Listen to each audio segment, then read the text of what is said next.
Hello बच्चों, let's read the question. Question says an arrow is shot into the air.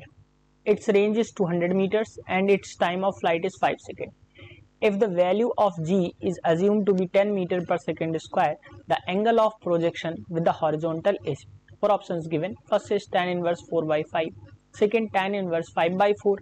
Third, tan inverse 5 by 8. And fourth, tan inverse 8 by 5. बच्चों यहाँ पे हम बात करेंगे solution की.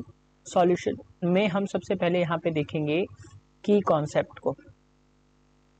तो ध्यान रखिए बच्चों, अगर हम यहाँ पे की कॉन्सेप्ट की बात करें तो बात हो रही है प्रोजेक्टाइल मोशन की. तो एरो को यहाँ पे एयर में छोड़ा गया है. तो मैं यहाँ पे फिगर इसका ड्रॉ कर देता हूँ. प्रोजेक्टाइल मोशन की जब बात होती है तो बच्चों ये 2D मोशन है. हॉरिजॉन्टल कंपोनेंट जो रहेगा, हॉरिजॉन्टली जो है ये डिस्प्लेसमेंट जो रहेगा वो वाई एक्स है, और वर्टिकली की अगर हम बात करें तो ये वाई है. इसको इनिशियल वेलोसिटी एक यू से फेंका गया है. तो जब बच्चों हम इसको इनिशियल वेलोसिटी यू से फेंकेंगे तो क्या होगा, ये ग्रेविटेशनल पुल की वजह से क्या करेगा बच्चों, एक पैराबोलिक पाथ को ट्रेजेक्ट करेगा और कुछ डिस्टेंस के बाद जो है ये गिर जाएगा बी पॉइंट पे. ए से छोड़ा गया था, बी पे ये गिर गया, इसको प्रोजेक्ट किया गया, बी पे गिरा. इसके बीच का जो हॉरिजॉन्टल डिस्टेंस होगा बच्चों उसको हम कहेंगे रेंज, और जिस एंगल से इसको फेंका गया है वो होता है एंगल ऑफ प्रोजेक्शन. यानी कि हॉरिजॉन्टल से पूछा गया है, बोला गया है, तो हॉरिजॉन्टल से एंगल ऑफ प्रोजेक्शन जो होगा वो थीटा हो जाएगा. ये जो मैक्सिमम पॉइंट यानी कि मैक्सिमम डिस्प्लेसमेंट वाई पे जो शो करेगा ये इसकी हाइट होगी बच्चों. और इसके अकॉर्डिंग अगर हम देखें तो ए से बी पहुंचने में ये कुछ समय के लिए जो प्रोजेक्शन है वो हवा में रहेगा, वही उसका फ्लाइट टाइमिंग होगा. अब अगर हम फ्लाइट टाइमिंग की बात करते हैं तो फ्लाइट टाइमिंग है टी, और टी इज इक्वल टू होता है बच्चों 2u साइन थीटा बाई जी के बराबर. ध्यान रखिएगा, अगर हम किसी एक इंस्टेंट पे यहाँ पे इस चीज को देखें, इसकी वेलोसिटी को देखें, तो एक तो हॉरिजॉन्टल कंपोनेंट वर्क करेगा यू वाई जो कि यू साइन थीटा के बराबर होगा, और बच्चों अगर हम इधर देखें तो यहाँ पे काम करेगा एक यू एक्स जो कि u cos थीटा के बराबर होगा. यानी हॉरिजॉन्टल कंपोनेंट जो होगा u cos थीटा के बराबर होगा, वर्टिकल कंपोनेंट जो होगा वो u साइन थीटा के बराबर होगा. ध्यान रखिए, प्रोजेक्टाइल मोशन में जो हॉरिजॉन्टल कंपोनेंट होता है वो हमेशा कांस्टेंट रहता है, इसकी वैल्यू चेंज नहीं होती. यानी कि हर जगह पे हमें यू एक्स जो है u cos थीटा ही रहेगा. लेकिन हाईएस्ट पॉइंट पे आते यानी कि मैक्सिमम हाइट अटेन जब करेगा तो u साइन थीटा जो है वो 0 हो जाएगा. दूसरी बात आती है, अगर हम रेंज की बात करें तो रेंज इज इक्वल टू होता है बच्चों u square sine 2 theta by g. यानी कि रेंज की वैल्यू जो होती है वो होती है u square sine 2 theta by g. अब अगर हम ट्रिग्नोमेट्रिक आइडेंटिटी के अकॉर्डिंग देखें तो साइन 2 थीटा की आइडेंटिटी होती है बच्चों 2 साइन थीटा कॉस थीटा के बराबर.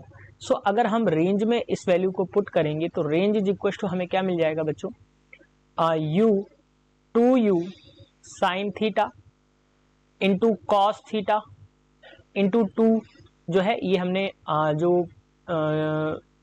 यानी कि 2 हमने आगे मल्टीप्लाई करके लिख दिया, तो 2u sine theta into cos theta upon g हमें मिलेगा. यानी कि यहाँ से अगर हम बात करें तो जो रेंज मिल रही है वो क्या मिल रही है 2u sine theta into cos theta, और बच्चों एक u और है तो हम यहाँ पे एक u का मल्टीप्लाई और करा देते हैं. तो अगर हम इस पूरे पार्ट की बात करें, अगर हम यहाँ से देखें बच्चों इस पूरे पार्ट की बात करें तो ये जो पूरा पार्ट है ये फ्लाइट टाइम के बराबर है. तो अगर मैं यहाँ पे इस वैल्यू को पुट करूं तो r इज इक्वल टू क्या मिल जाएगा बच्चों, हमें ये पूरा पार्ट है t, और यहाँ से अगर हम रखें तो t, और यहाँ से अगर हम रखें तो ये बच्चों हमें मिल जाएगा u cos थीटा के बराबर. t into you cos theta के बराबर हमें रेंज की वैल्यू जो मिल रही है t into you cos theta के बराबर मिल रही है. नेक्स्ट स्लाइड में इसको हम देख लेते हैं. अब क्वेश्चन के अकॉर्डिंग हम देखें जो u cos थीटा की वैल्यू है, यानी कि u cos थीटा की वैल्यू, और अगर हम u sin थीटा की वैल्यू देखें तो ये हमें कुछ इस तरीके से मिल रही है. r की वैल्यू जो है वो हमें मिलेगी u cos theta is equal to क्या मिलेगा बच्चों हमें r बाई t के बराबर। सो अगर हम देखें तो u cos थीटा हमें कितना मिल रहा है, u cos थीटा की वैल्यू हमें मिल रही है बच्चों, यहाँ से हम सॉल्व करेंगे, रेंज जो गिवन है, यहाँ से रेंज जो गिवन है वो 200 मीटर गिवन है और फ्लाइट टाइम जो है 5 सेकेंड गिवन है, तो हम यहाँ पे रखेंगे तो 200 अपॉन 5, तो u cos थीटा की वैल्यू हमें मिल जाएगी 40 मीटर पर सेकेंड, यानी कि u cos थीटा की वैल्यू हमें मिली 40 मीटर पर सेकेंड। अब एक चीज और हम निकाल लेते हैं, अगर हम u sin थीटा की वैल्यू देखें तो u sin थीटा क्या है बच्चों, रेंज, यानी कि अगर हम टाइम के अकॉर्डिंग देखें तो 2u sin theta by G equal to T के बराबर है, यानी 5 के बराबर है, और g की वैल्यू 10 है, तो यहाँ से अगर हम देखेंगे तो 2u sin theta equals to t into g, यानी कि यहाँ से हमें sine theta, u sine theta की वैल्यू जो मिलेगी वो क्या मिलेगी बच्चों, t into g, that is 5 into 10 divided by 2, यानी कि ये हमें मिल जाएगी 25 मीटर पर सेकेंड। अब अगर हम इस रेशियो को देखें, यानी r बाई टी के रेशियो को देखें, तो ये हमें कुछ इस तरीके से मिल रहा है बच्चों, u sine theta upon u cos theta अगर हम करें तो हमें क्या मिलेगा बच्चों, u sin theta upon u cos theta, तो u sin थीटा की वैल्यू है बच्चों 25 अपॉन u cos थीटा की वैल्यू है 40।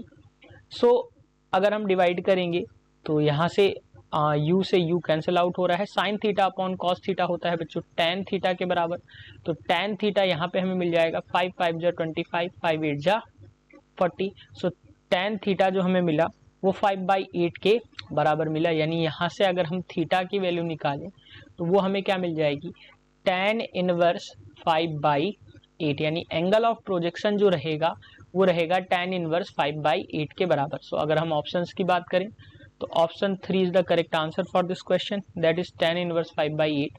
Hope you understood it well, best of luck.